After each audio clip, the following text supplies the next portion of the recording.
स्वामी विवेकानंद जी के जन्म जयंती पर उनको विद्यालय परिवार की ओर से सत सत नमन। प्यारे विद्यार्थियों, स्टाफ साथियों, आप सब विदित हैं। जैसा कि सर ने बताया आपको कि 1985 से लेकर अब तक हम 12 जनवरी को राष्ट्रीय युवा दिवस मनाते आ रहे हैं। राष्ट्रीय युवा दिवस के साथ साथ इस 12 जनवरी को हम कैरियर डे के रूप में भी मनाते हैं, लेकिन पिछले साल से कैरियर मेला इसका आयोजन 10 फरवरी 2025 को किया गया था, तो उससे थोड़ा सा कैरियर डे को थोड़ा सा एक अलग वे में ले लिया। पूर्व में ये 12 जनवरी के साथ ही चलता था और इस 12 जनवरी के लिए राष्ट्रीय युवा दिवस के लिए हमारे विभाग की ओर से भी निर्देश था कि 12 जनवरी को प्रत्येक विद्यालय के अंतर्गत राष्ट्रीय युवा दिवस कार्यक्रम बड़े ही हर्षोल्लास उत्साह के साथ मनाया जाए। स्वामी विवेकानंद की जीवनी, उनके जीवन के मूल्य, उनका दर्शन, उनकी विचारधारा, उनसे प्रत्येक विद्यार्थी और प्रत्येक शिक्षक लाभान्वित हो। इसके पीछे कारण यह है कि स्वामी विवेकानंद जी ने कहा था, जब तक जीना है तब तक सीखना है, जब तक जीना है तब तक सीखना है। इसके कहने का मतलब यह है कि 12 जनवरी केवल विद्यार्थियों के लिए, युवाओं के लिए ही नहीं, बल्कि समस्त प्राणी जगत जो है, जो जब तक जीवित रहते हैं, जो प्रकृति में जब तक सीखते रहते हैं, तब तक ये अपने लिए 12 जनवरी अपने में एक नवाचार लाती है, संचार लाती है। साथ में ही हमें दिशा निर्देश ये दिया गया था कि इस 12 जनवरी को जब आप कार्यक्रम मनाएं तो प्रत्येक विद्यार्थियों को ये ध्यान होना चाहिए, विद्यार्थी इधर ध्यान देंगे, नए भारत का संकल्प, नए भारत का संकल्प स्वदेशी और स्वावलंबन कि अपना जो भारत देश है, उस भारत देश को अपन किस प्रकार से आत्मनिर्भर बना सकते हैं, अपना किस प्रकार से अपन जो अपनी स्वदेशी जो चीजें हैं, जो विदेशी जो सामान है, उसको हम कम से कम परचेज करें ताकि हम आत्मनिर्भर बने। प्रत्येक जो युवा है उनमें इस प्रकार की क्षमता होनी चाहिए। और युवा क्या है? युवा वह शक्ति है जो असंभव को संभव बना दे। ये पंक्ति उस दिशा निर्देश के अंतर्गत दी गई थी। ये पंक्ति जब मैंने पढ़ी, शेयर करना चाहूंगा। देखिए, युवा क्या है? युवा वह काल के चक्कर को बदल देता है। काल के चक्कर को, काल आप हम पढ़ते हैं, यहाँ पर पढ़ते हैं ना, कितने प्रकार के काल होते हैं? 3 प्रकार के काल। उनके चक्कर को बदलने की ताकत अगर किसी में है तो वो किस में है? युवाओं में है। युवा जो अनीति से लड़ता है, युवा वह है जो इतिहास को रचता है, वो युवाओं में ताकत है। और स्वामी विवेकानंद जी ने तो यहां तक कहा था कि युवाओं में हमेशा प्रेरणा, साहस, राष्ट्र प्रेम, आध्यात्मिकता, जुनून, उत्साह, ये हर क्षण हर पल रहना चाहिए। जैसे अभी बात आई कि 12वीं की विद्यार्थियों को ये पता नहीं था, बड़ी थोड़ी सी शर्म महसूस करने वाली बात है। ये नहीं होना चाहिए, क्योंकि हम हर वर्ष युवा दिवस मनाते हैं और स्वामी जी की तस्वीर अपने सामने रखते हैं, तो ये तो होना ही नहीं चाहिए। और स्वामी जी ने और क्या कहा था? ये कहा था कि मेरी जो निगाहें हैं वो हर पल युवाओं पर रहती हैं। क्यों रहती हैं? क्योंकि युवा जो है वो राष्ट्र के निर्माता होते हैं। जिस राष्ट्र में जिस प्रकार के युवा रहते हैं, वो देश उसी प्रकार की प्रगति करता है, वो देश उसी दिशा में जाता है कि युवा क्या सोचते हैं। इसलिए उन्होंने युवाओं के लिए 5 मूल मंत्र दिए थे। और वो 5 मूल मंत्र कौन से हैं? कि युवाओं के अंतर्गत आत्मविश्वास होना चाहिए, आत्मविश्वास, पहला मूल मंत्र, आत्म त्याग, आत्म संयम, आत्मनिर्भर और आत्मज्ञान, ये युवाओं के अंतर्गत, हर युवाओं के अंतर्गत होना चाहिए। तभी जाकर के हम एक सक्षम राष्ट्र का निर्माण कर सकते हैं।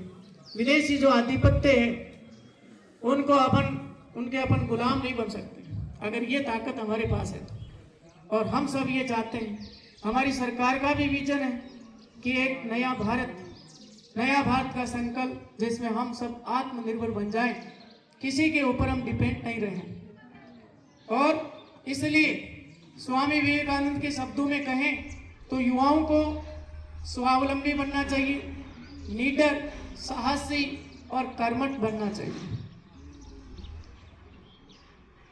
और स्वामी विवेकानंद जी ने यह भी कहा था कि मनुष्य को महान बनने के लिए, एक मनुष्य जो है वो जब महान बनता है तो महान बनने के लिए उनके जो विचार हैं मन के, उनके स्वभाव है, वो संदेह, ईर्ष्या और परे होना चाहिए।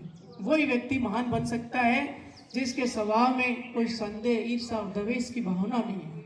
तो आप सब विद्यार्थी आज से ये प्रण लेंगे कि हमारे स्वभाव के अंतर्गत एक दूसरे की प्रकृति को देख करके ईर्ष्या, जलन, ये भाव हमारे अंदर नहीं आना चाहिए, बल्कि सहयोग, एकता, राष्ट्र प्रेम, आध्यात्मिकता, ऐसे विचार अपने अंदर होने चाहिए। और स्वामी विवेकानंद जी ने बालिका शिक्षा और स्त्री जो शिक्षा है उसके लिए भी ये कहा था। उस समय, जिस समय अपने यहाँ पर भेदभाव चलता था कि पुरुषों को शिक्षा के लिए भेजा जाता था, महिलाओं को शिक्षा नहीं दिलाई जाती थी, ऐसे समय में उन्होंने ये कहा था कि शिक्षा के लिए स्त्री और पुरुष में भेद नहीं होना चाहिए। इसके पीछे उनका तर्क क्या था? उनके पीछे तर्क ये था कि आत्मा एक होती है, आत्मा का कोई लिंग नहीं होता है। आत्मा जो है उसमें ये नहीं होता है कि ये मेल है और ये फीमेल है, इसलिए जब आत्मा एक है, क्योंकि उन्होंने ये माना था कि हम सब जो अपना बॉडी है, शरीर है, उसके अंतर्गत परमात्मा का निवास करता है। इसलिए सफल बनने के लिए जीवन में प्रत्येक दिन में कम से कम एक बार अपने स्वयं से बात करनी चाहिए। अगर हम अपने स्वयं से बात नहीं करते हैं, इसका मतलब हम महान नहीं बन सकते हैं। हमारे जो अंदर की क्षमताएं हैं उनका हम विकास नहीं कर सकते। आगे मैं युवाओं को प्रेरणा के लिए, मार्गदर्शन के लिए कहना चाहूँगा कि किसी का भी दिमाग कमजोर नहीं होता है, ये आप ध्यान दें। दिमाग किसी का कमजोर नहीं होता। हमारी पढ़ाई करने का जो तरीका है वो थोड़ा गलत हो सकता है, दिमाग कमजोर ही नहीं होता। और अपना जो लक्ष्य है, तो लक्ष्य की बात हमने इस युवा दिवस के ऊपर की है, तो लक्ष्य की तरफ अपना ध्यान देना है। नियति में अपने क्या है उसकी अपने को पहचान करनी है। जब तक अपने को पहचान नहीं होती है तब तक अपना तरीका गलत होता है। उदाहरण के लिए मैं आपको एक छोटा सा दृष्टांत देना चाहूंगा कि एक बार 3 दोस्त थे, मित्र थे। वो 10वीं उन्होंने पास करना, और आज के जीवन में भी यही है कि जब कोई भी विद्यार्थी 10वीं पास कर लेता है तब वो एक ऐसे चौराहे के ऊपर जाकर के खड़ा होता है कि अब अपने को कौन से रास्ते में जाना है, उसको रास्ता चयन करना पड़ता है। तो उन्हें, वो तीनों ही जो विद्यार्थी थे, मित्र थे, 2 बड़े इंटेलिजेंट थे, एक भी ठीक ठाक थे, तो उन्होंने तीनों ने ही साइंस मैथ्स ले लिया। और साइंस मैथ्स लेकर के अब 11वीं जैसे अर्धवार्षिक परीक्षा आई तो दोनों तो ठीक थे, वो एक मित्र कमजोर था। उन्होंने कहा कि मेरे से तो ये असंभव है, मेरे से नहीं होगा। कैसे जैसे करके अपने जो टीचर्स थे उनसे रिक्वेस्ट की, तो कैसे जैसे करके सानुग्रह से कक्षा 11 उन्होंने उत्तीर्ण कर दिया। 12वीं क्लास में उन्होंने आर्ट्स ले लिया, और 12वीं क्लास के अंतर्गत जब रिजल्ट आया तो ये जो आर्ट्स वाला था वह तो केवल मात्र तृतीय श्रेणी से उत्तीर्ण हुआ, और वो दोनों ही विद्यार्थी मेरिटोरियस थे, मेरिट में आए।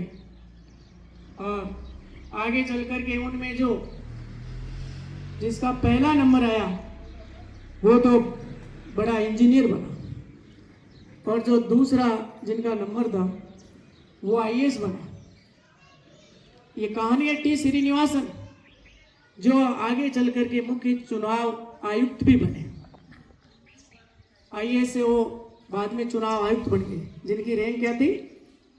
दूसरी थी। और पहले जिनकी रैंक थी वो इंजीनियर थे। और तीसरे जो आर्ट्स में थे, कैसे जैसे कॉलेज किया और आगे चल करके वो राजनीति में आए और मंत्री बन गए। उल्टा हो गए। जब 10वीं में पढ़ते थे तब वो कौन से नंबर पे रहते थे? तीसरे नंबर पे, यानी उन मित्रों में 3 नंबर पे रहते थे। और जब वो राजनीति में आए, मंत्री बन गए, दक्षिण भारत की कहानी है, तो वो तो मंत्री बन के 1 नंबर पे आ गए। और जो 2 नंबर पे रहते थे वो 2 नंबर पे आगे आईएएस बन गए। और 3 नंबर वाले उनके अधीनस्थ आ गए, जो मेरिट में आते थे वे सब पहले। तो कहने का मतलब ये है कि किसी का दिमाग जो है वो कमजोर नहीं होता है, बल्कि अपने को दिमाग से ये जानना है कि अपना तरीका क्या है, वो हमें जानना है, उसकी ओर आपको जाना है। तो इस अवसर पर मैं आपको यही कहना चाहूंगा